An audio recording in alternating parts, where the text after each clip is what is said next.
confused. When we came for the prayer, I told them, I said, this is the vision I had. I said, and then I saw number one. That was the vision. If they could remember faith, they could remember. If they are watching, they would remember this. So I told them I saw number one, not knowing that Michael will the die. number one is the pastor. Is it the person you're calling the number one? No, that the thing I just saw in the vision. Okay, you're narrating it to me. Yes, I'm just narrating it. So not knowing that number one means 1st January. This vision happened December. Not knowing this is 1st of January. So on 1st of January, Michael became so sick, so he had to go back to Kaduna, to his family house. So he had to go back. I was sitting down 1st of January in the evening. I was just sitting. In fact, I was about to eat. Then I got a call that Michael is dead. When I got a call that Michael is dead, I was worried. So from then, that was when my suspicion started. The prophet started acting strange and weird and a lot of things like that.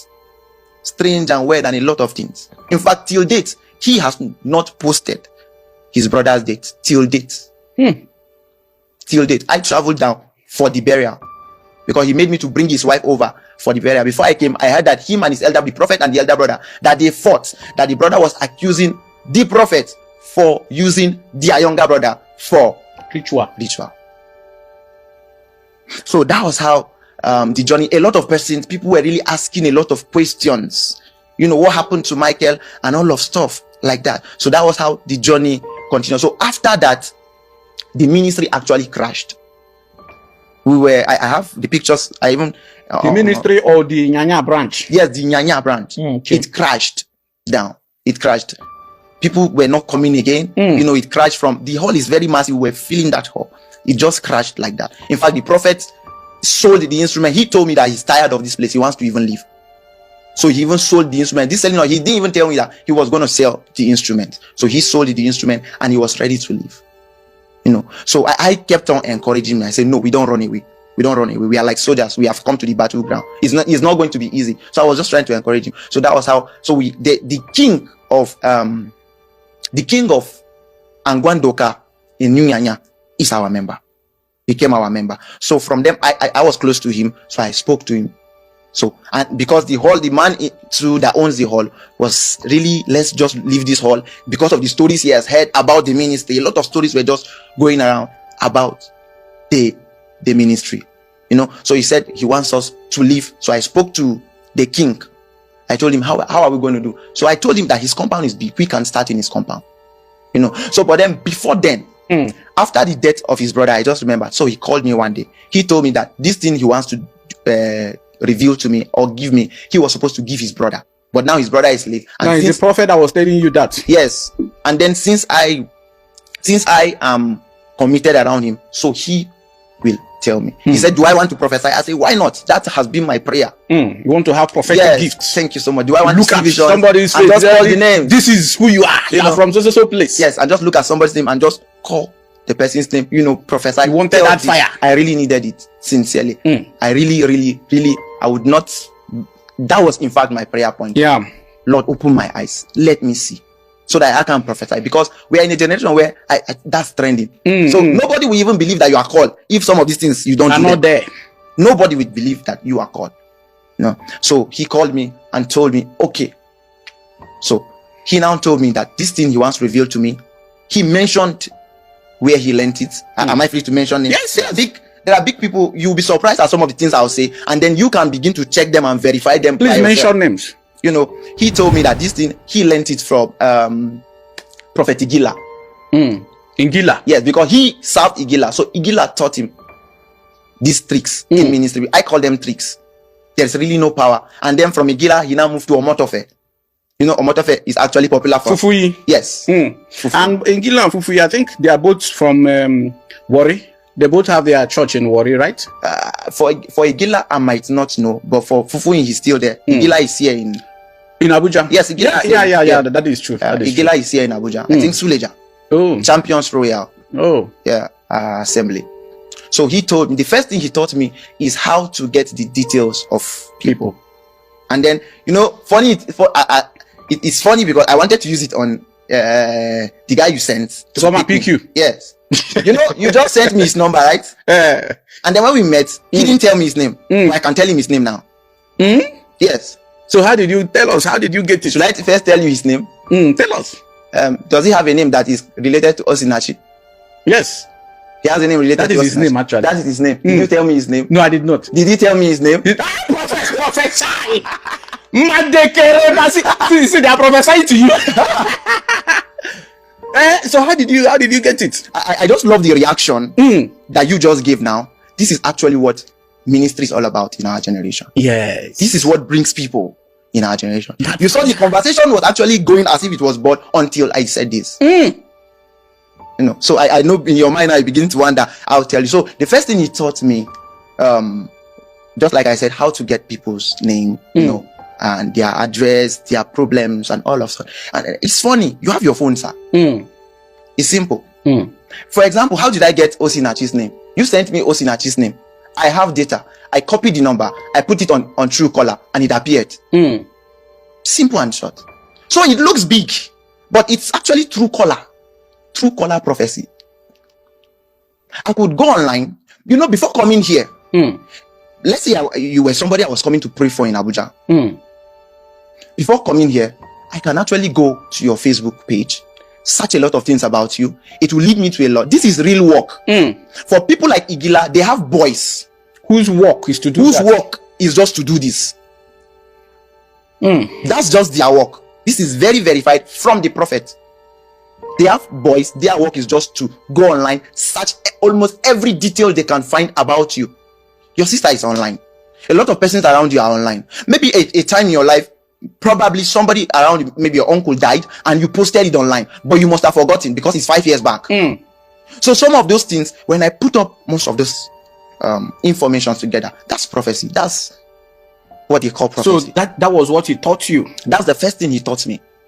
That was the first thing he taught me. And the first day he called me out in the church, he said, today is going to pray for me, that I've been committed and everything. He's going to pray for me. He's going to anoint me and I'll begin to see visions. Already. He had already passed the strategy of getting the vision. In fact, some of those names, some of those details I was going to use to prophesy that day, it was even his wife that even gave me. She was the one that went online. Some of the members searched out those things. The wife, she's very good in all of these things. Very, very good. In fact, for me, I would say the wife is his motivation. She was very good in some of. So she gave me some. He already had some that he gave me. So when he prayed for me and everything, I just got tired of some of it. I deleted my Facebook, the former Facebook account. If not, you will see some of this. When I started prophesying, you could just see the reaction in the church.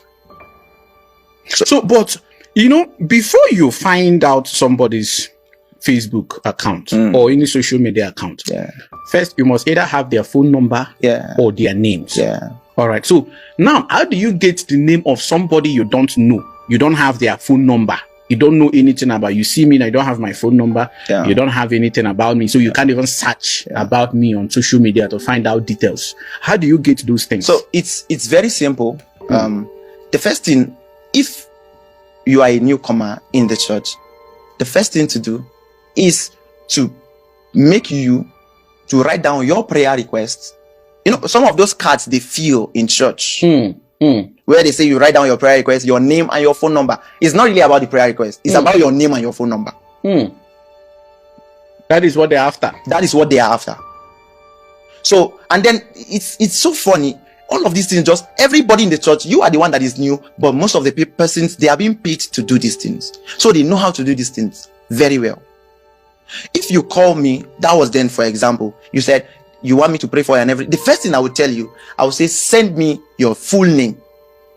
Send me your number. Send me your prayer request. Simple and short.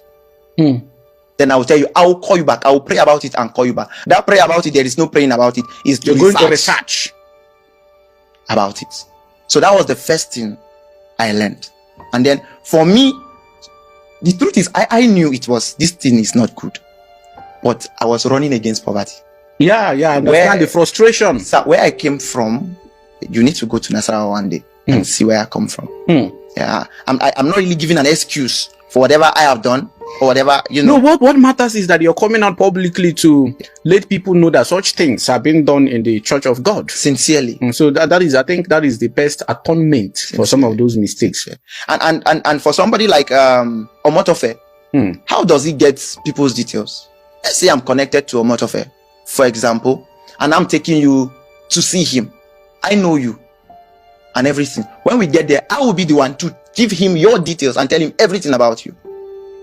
So when he comes out to prophesy, I know what is happening because I'm connected to him. Yes. In fact, if you are a son to those kind of men, those are the things you do to bring you closer to them. You source out information. You source out information to help them to prophesy. Everybody that particular prophet, Prince Johnson, has taken to see Omotofe has prophesied to them. So, but now, if they are watching this now, they would realize he was the one that sent you the details. Even if he didn't go with you, even if he just connected you to Omotofe, he sent your details to him. He sent everything about you. In fact, so these boys are now the Holy Spirit. Yeah, that reveals people's problems to the prophet. Let me shock you. He doesn't do that again. But you can go back to some of his videos and check. Igila, for example, he preaches with a notebook.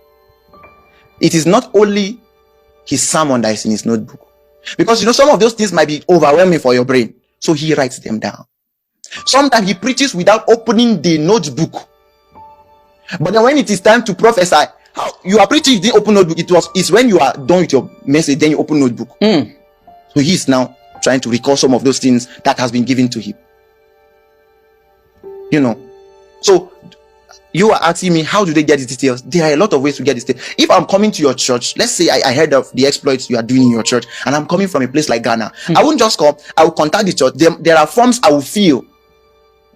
So from that forms I will fill, those are the same things. I'll come to the altar. I say there is a woman from Cameroon here. Please. Your name is this and that. That is the same thing you filled in the form.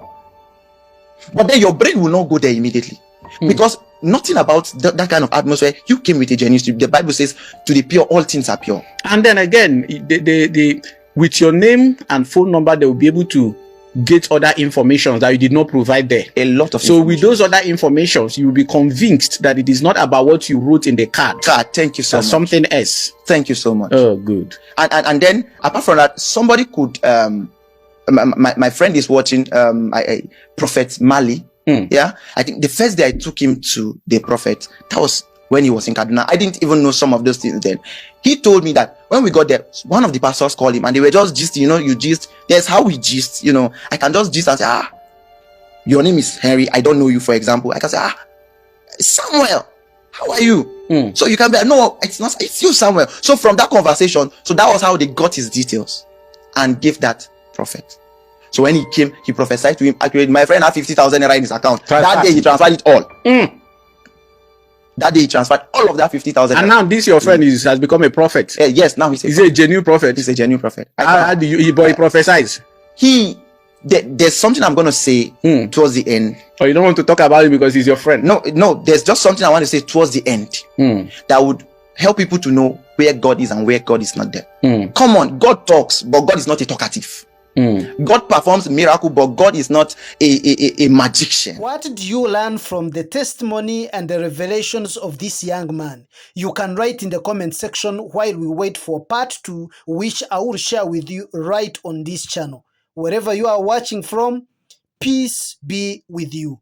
Catch you again in my next video. Shalom.